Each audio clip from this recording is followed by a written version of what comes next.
Здравей! Сега ще ти покажа как да си сглобиш твоя стендъп диск. Това, което ще получиш, е такава кутия с твоя стендъп диск. Отваряш кутията.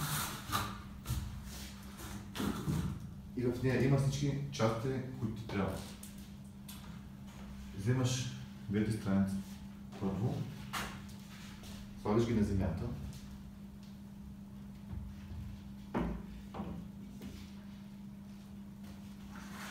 Вземаш големия гръб, тази част, и я монтираш в тези две дупки.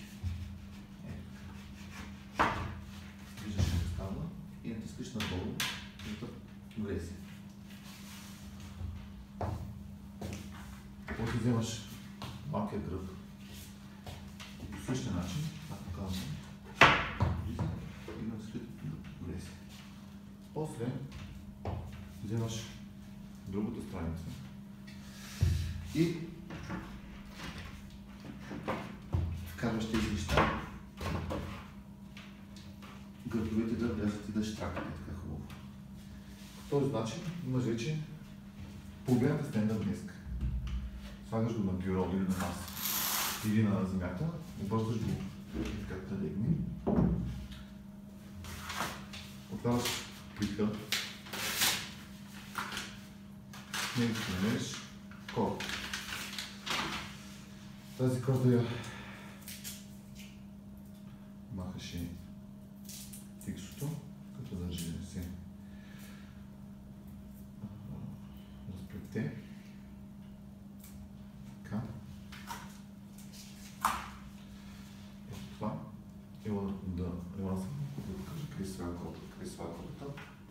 Ето тук има две винчета. Слагаш в долното винче кордата. Ето това. Трябва да така. И да штракне.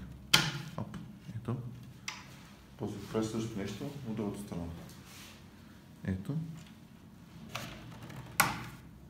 Елементарно. След това прекараш през горното винче и тук пак прекараш през горното винче.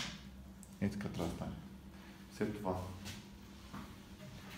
обръщаш бюрото. Вземаш първо малкия плод, слагаш го.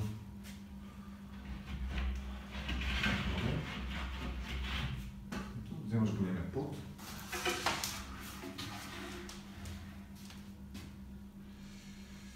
И го поставяш в улиите. И си готов.